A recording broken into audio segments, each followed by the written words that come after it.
Apa kabar teman-teman semuanya? Assalamualaikum warahmatullahi wabarakatuh, kawan-kawan semua. Semoga kalian sekeluarga senantiasa sehat walafiat. Amin ya rabbal alamin. Oke teman-teman, kali ini saya akan bercerita tentang bagaimana sih sebenarnya pendapatan atau penghasilan orang-orang yang serius terjun di YouTube ini dengan kemampuan masing-masing. Ya, saya akan jelaskan. Ini siapa tahu banyak teman-teman yang tertarik menjadi konten kreator YouTube. Saya beri gambaran dulu di awalnya menurut pandangan saya. Disclaimer ya, menurut pengalaman saya pribadi ini ya. Oke. Jadi untuk saat-saat ini memang berat sekali kalau YouTube dijadikan satu-satunya sumber penghasilan. Karena apa? Karena sulitnya views, kemudian menurunnya rata-rata rekomendasi untuk channel-channel yang membahas tentang tutorial ya, atau mungkin kulineran, daily vlog, kecuali untuk channel-channel yang subscribernya sudah 1 juta ke atas. Ya, untuk channel-channel yang subscribernya 1 juta ke atas dan subscriber ini didatangkan alami dari video panjang, ini masih punya harapan besar untuk bisa dijadikan penghasilan utama dari YouTube. Tapi kalau channel saya seperti ini sudah nggak bisa, kecuali teman-teman memberikan saya super thanks, atau saat live streaming kalian memberi saya hadiah super sticker atau super chat ya, ada yang senilai 10.000 atau berapapun. Itulah yang membantu penghasilan di YouTube ini menurut pengalaman saya. Jadi kalau tidak ada yang kirim super thanks ya saya nggak bisa gajian.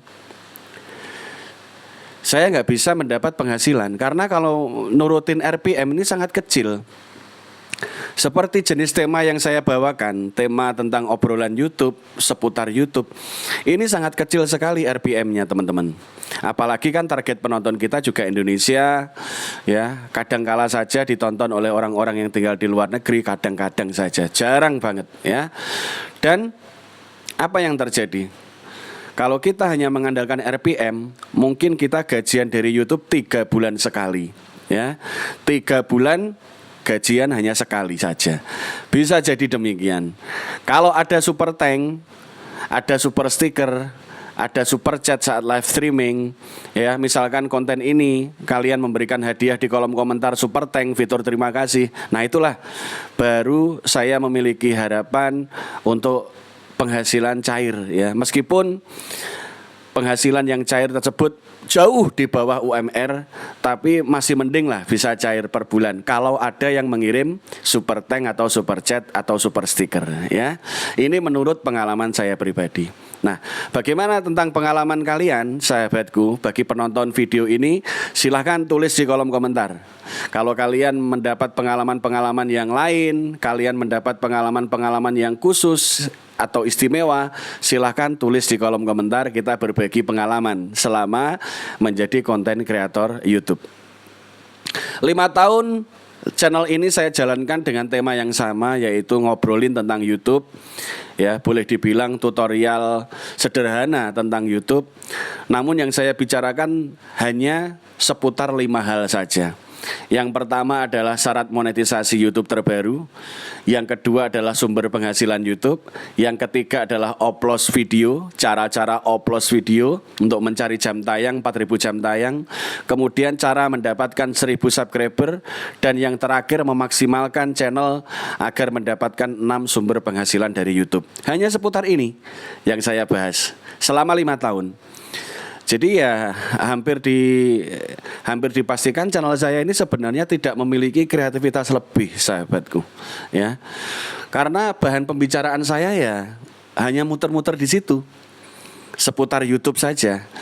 Dan untuk pembahasan teknikal justru saya jarang sekali memberikan tutorial yang sifatnya teknis, kecuali teknik upload video. Nah, kalau trik upload video ini sering saya berikan ke teman-teman. Nah, kalau misalkan ada yang bertanya, Bang, di saat sekarang ini apakah upload video itu masih relevan? Masih. Kalau untuk kejar jam tayang, teman-teman masih bisa menggunakan 131 formasinya.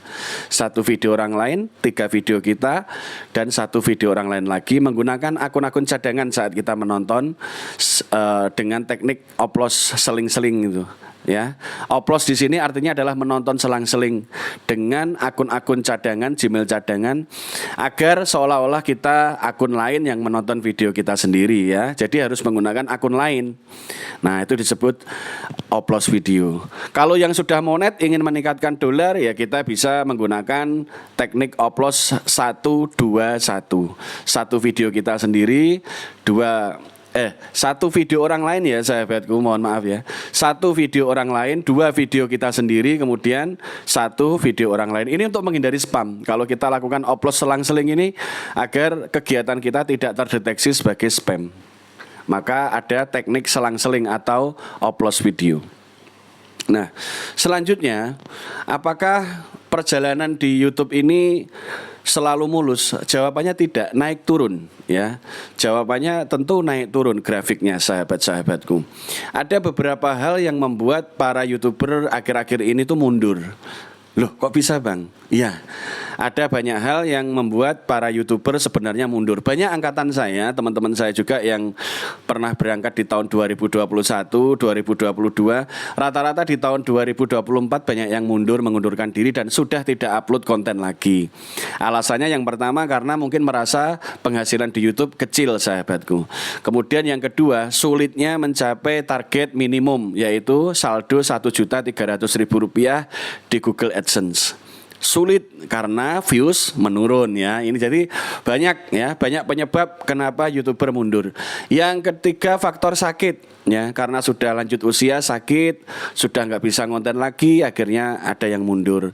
Kemudian faktor meninggal dunia ya, karena sudah waktunya wafat, meninggal dunia, akhirnya berhenti upload video. Jadi sebenarnya kalau kita teliti ya, ada beberapa kawan-kawan kita itu yang hilang satu persatu nih.